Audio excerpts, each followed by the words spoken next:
Күгәршин балык бистәсе районының иң зур авылларының берсе, хәтта шаяртып малы Китай дип тә йөртәләр аны. Бүген биредә 400 хуҗалыкта 1152 кеше яши. Урта мәктәп, мәдәният йорты, 2 мәчетле авыл ул. Биредә тырыш, уңган халык яшәгәнлеге әллә каян күренеп тора. Күгәршин диюгә күбегез мамык шәлләрне күз алдына китергәнсездер. Чыннан да Күгәршин авылы һәм кышкы суыкларда күпләрне җылыткан мамык шәлләр күптән инде тәңгәл төшенчәләр. Шәлне монда кышта җәйдә бәйлиләр. Без дә алтын куллы Күгәршин апалар янында булып, халкыбызның борынгы һөнәрчелеге бүген ничек яшәгәнлеге белән таныштык. 19 гасырдан бирле безнең төп һөнәрчелек булып иратларыбыз балта остасы булса, хатын-кызларыбыз шушы шәл бәйләү төп һөнәре хатын-кызларыбызның. Шәл бәйләүнең тарихы мен әйтеп үткәнемчә инде 19 гасырга 1920 елларга барып тоташа. Иң беренче аны сарык йоныннан бәйләгән дигән фаразлар бар. Бәйләнгән. Инде 1930 елда Чистайдан килгән безнең мөгаллимә апабыз Шәрәфиева Зәйтүн апа менә шушы шәлне безнең Күгәршин якларына ул алып килгән дигән фаразлар бар. Тарихта шулай язылган. Зәйтүн апа бәйләгән шәлне ул вакытларда сарык яныннан. Инде 1950 елларда алып кайтканнар күрше авыллардан куян. Ул куянның йонын кышкыртып, йонын җылкып, шушы сарык йонына куян җырын кушып, куян мамыгын кушып, бик йомшак кына шәлләр, аннан соң инде шәлләр барлыкка килгән үрнәкле булып, аның шетләрен үрнәкләп бәйләгәннәр. 1960 елларга таба мамыкны иратларыбыз Волгоград якларынан алып кайта башлады. Аннан килеп 70 елларда Ростов якларына бара башладылар.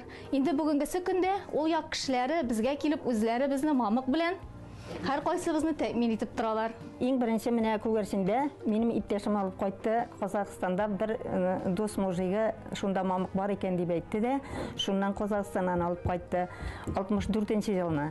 Аннары шуннан 66-67ләрдә инде Волгоградка барып тараган мамыклар алып кайтты. Аннан соң Ростовка барып инде 40 ала торган мамыклар алып кайтты. Менә аны инде авылыбызның һәрберсенә тәэмин итеп торалар, бер 3-4 мужигалар. Кышкыны булай эшләйләр инде комбайндалар, һәрберсе дә шул мужиклар. Кышкыны инде эшләр бик күп түгел бит инде. Менә шуңа күрә инде шуны алып кайтып тараталар инде кешеләргә. Монысы авылда шәл бәйләү тарихына бераз сәяхәт булды. Күпме генә тырышмасыннар, мамык кәҗәсе Күгәршинне үз итми.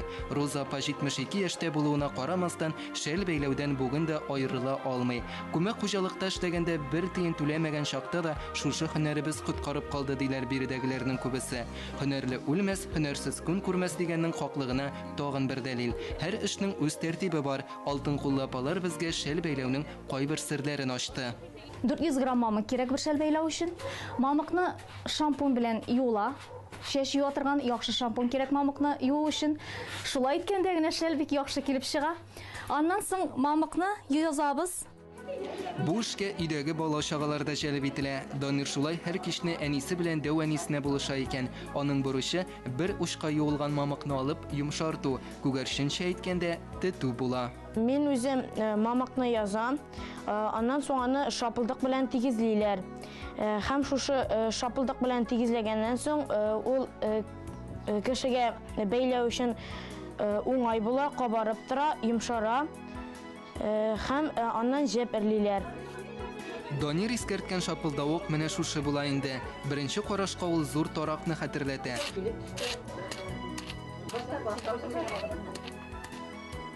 Шул угышны махсус урындыкка беркетелгән тимер тешләре өскә карап торган тарак, ая дип аталган җайланма ярдәмендә дә башкарырга була. Күпертелгән мамык алга таба җеп эрләү өчен кулланыла. Җепне традицияләргә тугры калып, кабада яки махсус моторлы механик машинада эрлиләр. Менә мин әби кеше буларак инде шул гел һаман шушында гына эрлим. Ничек эрләнә менә? Каба. Менә кабада шушлай эрлибез менә. Менә шулай иттереп эрлибез кабада, менә шулай. Күрше Яңар авылыннан килдем. Мине направление буенча фельдшер булып эшләдем 41 ел буе. Шул дәврдә гомер буе шәл бәйләдем. Вузыфтан кайткач, төнне лампа яндырып та шәл бәйлидер. Ул вакытны менә шулай аяда, кабада эрләп төнне шәл бәйлидер. Ул вакытны население бик күп безнең. Бик теге идә торырга мөмкинчелек тә юк инде. Шулай да бер кайчан да шәл бәйләми тормадык, шәл бәйләдек. Bu эрләү машинасы мен ничә елны алганны белмим инде. Инде бу минем 3нче машинам туздыруым. Бу машина чыккач, сразу машина алдык без. Әле аны бик эрли белмәенчә дә азапланып, аналары ияләндек. Менә бик рәхәт инде үзе. Без ияләнгән инде хәзер. Гомер буе шушы машинада гына эшләп нитәбез. Моннан эрләп носки да бәйләп була. Бияли дә бәйләргә эрләп була. Шәл бәйләү эшендә кайбер гамәлләрне техник алыштырса да, аның асылы кулга энә тотып җептән күз җыюны, шәлнең уртасын, читләрен бәйләүне берни дә алыштыра алмас мөгаен. Хәер, кул җылысын, йөрәк хисен кушып бәйләгән шәлдән дә җылырак ни булыр? Әлеге мамык шәлләрне кулга тотуга илаһи бер җылылык йөгерә. Моның сире шәлне күгәрчендә күмәкләп, бер йортка аулак өйгә җыелып бәйләү гадәте. Ә ул бүгенгә кадәр сакланып калган. Ә бу җыелуларны җырмоңсыз, гармунсыз күз алдына китерүдә кыен. Шәлләрдәге җылылык та шуннан.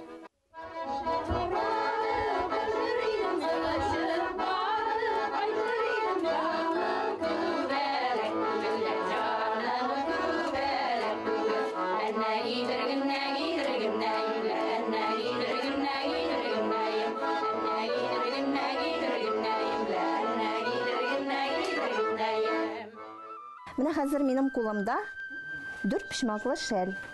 Без аның иң беренче бәйлибез уртасын. Аннан соң инде төрле үрнәкләр куеп, бәйлибез читләрен. Аннан соң шушы уртага, шушы читләрне тоташтырабыз. Тоташтырганнан соң менә шундый бик матур мамыклы зур шәл килеп чыга безнең. Аның инде акларын да бәйлибез шулай ук. Менә шундый ак шәлләрне дә бәйлибез. Алары да шулай ук бәйләнә аның, шундый ук формада. Аннан соң инде яшьләргә менә иң башларына менә шулай куеп йөрергә уңайлы булсын өчен, менә булай уңайлы булсын өчен косынкалар бәйлибез. Косынканы бәйләгәндә иң беренче аңа инде тоташтырасы юк, шушыннан башлап телләрен белән бергәләп, бергә кушып, менә шулай иттереп арттыра барып, менә шундый үрнәкләр куеп, 3 пишмаклы итеп бәйлибез. Менә шундый үрнәкләр куябыз тоже аңа. Кемдер инде менә бу тешләренә дә куя. Кем ничек үзендә фантазиясе була инде.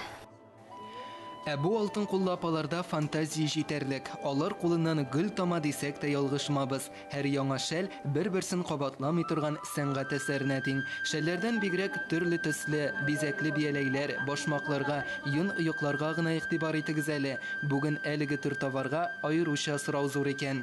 Менә бу үрнәкне миңа әнием өйрәтте. Ул аны үзебезнең авыл кешесеннән кунакка кайткан, Масловкадан кайткан Зәки апайдан өйрәнеп, аннары әнием өйрәнде, мин өйрәндем, күршеләр бөтен авыл халкы да менә хәзер шушы үрнәкне бәйлибез. Күршеләргә кич утырганда өйрәтәбез инде. Менә бу үрнәкләрне бәйлибез инде, кич утырганда беребездән беребез өйрәнеп, менә башмакларга, алар бөтенесе дәген бер фасондарак инде. Безгә белгәч инде бик ансат күк. Менә моннан бер күздән 7 күз арттырып, башмакларны шулай бәйлибез. Иратларга нигенә туры карагына бәйлибез инде. Хатын кызларга узурлыны. Иң күп нәрсә сорала? Нәрсә сорыйлар күбрәк? Иң күп бияләй. Быел бик күп бияләй сорадылар. Төнге сәгать 2-ләргә хәтлек утырып, заказны өлгертәбез көненә, сораган көнгә торып бәйлибез. Икенче кызыма 12 яшь тулганда сенсорный телефон сорый. Әйтәм, менә 10 шушындай бияләй бәйләсәң, кызым, алабыз. Менә 10 бияләй бәйләде дә сенсорный телефон алдык. Ул вакытта сенсорный телефоннар 3000 ия. Бер бияләй 300 тәңкә. Менә шулай балаларны алдалап, әйбер алып бирәбез дип инде башта өйрәтәбез, бәйләтәбез. Һөнәрле булсак, ипи тозлык булса даган ашка үлмәбез Алла бирсә. Шәй шикәрлек булса да булыр, үзегезгә булса да бәйләп киегез дип кызларга да өйрәтәбез. Аллага шөкер, 2 кызым да бәйләй. Хезмәт тәрбиясе шулай яшьтән салына күгәрчен кызларына. Алар турында туганда ук энә һәм җеп белән туа дип шаярталар икән. Әлеге сүзләр мактану дип түгел, ә горурлану буларак кабул ителә. Чөнки әлеге шәлләрне, бияләй йоныйк башларны төрле ярминкәләрдә, күргәзмәләрдә, сабан туйларында тәкъдим итәләр. Моның белән бигрәк тә чит ил кешеләре кызыксына икән. Күгәрчен брендына әйләнгән шәлләрнең даны шулай еракларга тарала. Сер түгел, әлеге һөнәрне үз-үзен акламый диючеләр дә бар. Акласа да бәйлибез инде, акламаса да бәйлибез. Ияләнгән инде без аңа. Әйе. 1 кило конфетлы калса да без аны бәйлибез инде. Аны ник утырасың булай иттереп? Булай булса да җуанмыш. Җырлыйсың да, җырлыйсың да, барсы да була.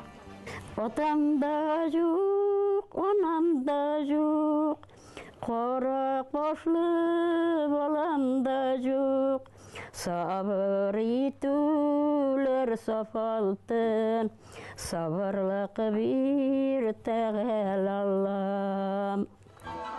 Һөнәр бер агымсыдыр вә ышанычлы дәүләттер. Һөнәр иясе әгәр дәүләттән төшсә дә кайгы юк дигән мәгърифәтче галим Каюм Насыри. Чыннан да, гадел хезмәт белән эшләп алган дәүләт бәхет. Моннан кала үзең яраткан һөнәр рухи канәгатьләнү, күңел күтәренкелеге чыганага. Монысы тагын да олырак бәхет.